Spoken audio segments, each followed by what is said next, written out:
progressive practices at DC public schools that we see at AJE in our work with parents and students.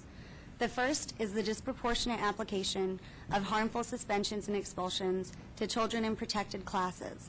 Across the country, students of color, students with disabilities, and students with from low-income families are more likely to be excluded from school than their peers.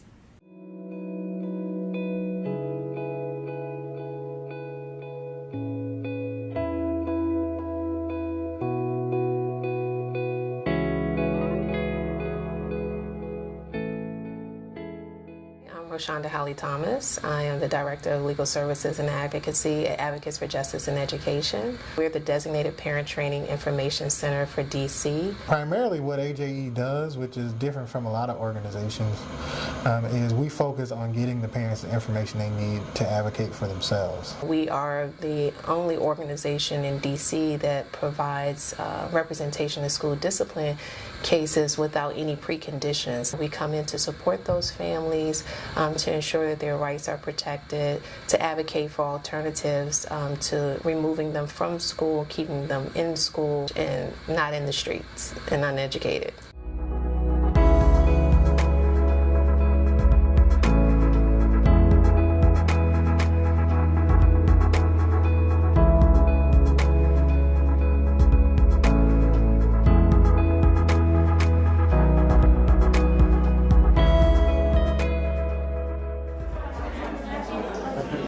Pushout matters to me because I'm a parent. Recently, about 4 weeks ago, I was expelled from school. But out there learning, they wouldn't be able to go to college. I know how it feels to be pushed out of school.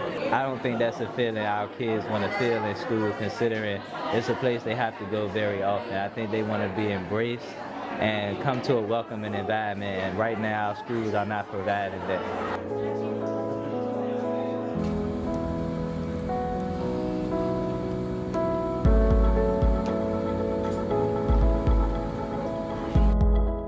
My name is Leslie Hatton.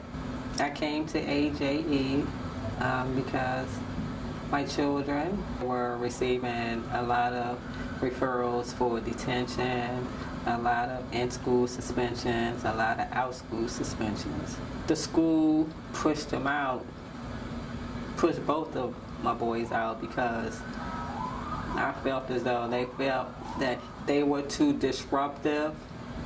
And so what they tried to say was they were keeping the other students from learning, but then what about their educational needs?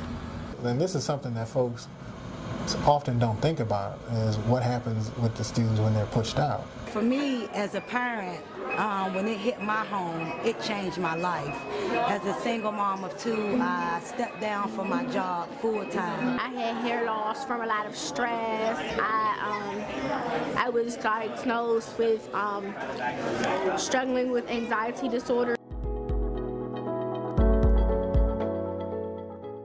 School pushout is what it sounds like. It's schools pushing kids out of school. It's a funneling of the kids out of good educational and employment and civic outcomes into bad outcomes, which are incarceration, unemployment, hopelessness. Also to just discouraging youth, most particularly for youth who are at risk, who may have challenges already in school with academics, and then they're placed in the process where they may be repeatedly suspended for minor infractions to the point where they become disengaged and may even drop out. My oldest son said to me one time, he said, "I don't know what's wrong with me, Mom." He's been kicked to the curb so much that I don't think he feels worthy sometimes. I think everyone would raise their hand and say, yes, we want all our youth to be contributing members of society and not a burden on society. So how do we make that happen? It's not, you did something wrong, knee-jerk reaction, get out. Your punishment is that you just won't be educated.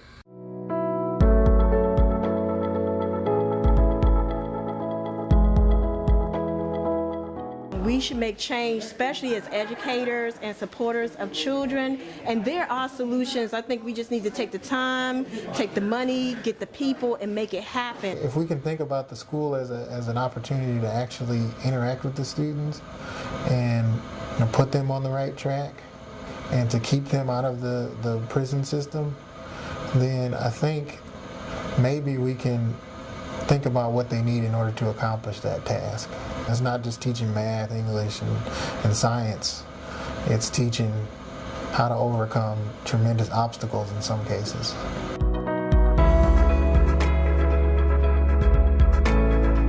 If you have any inclination that your child needs something special, speak on it. There's a reason why our children act the way they do in school, and it's just not because they're bad children. The most important thing to know is to, be involved. What are the rules? What are the regulations? Get them, read them. I think parents, there's no one else who would know their child better than they do, and that they have a lot to bring to the table. They have a lot to say. And yes, educators and other professionals may have certain skill set, but no one knows the child like the parent knows the child. My 17-year-old son got accepted in full-time special education school, and so he's receiving one-on-one services. He came to me and said, I'm learning something now at this school. AJE helped me to raise a lot of issues that I couldn't raise myself with the school, and help my children to be able to receive the services they were entitled to.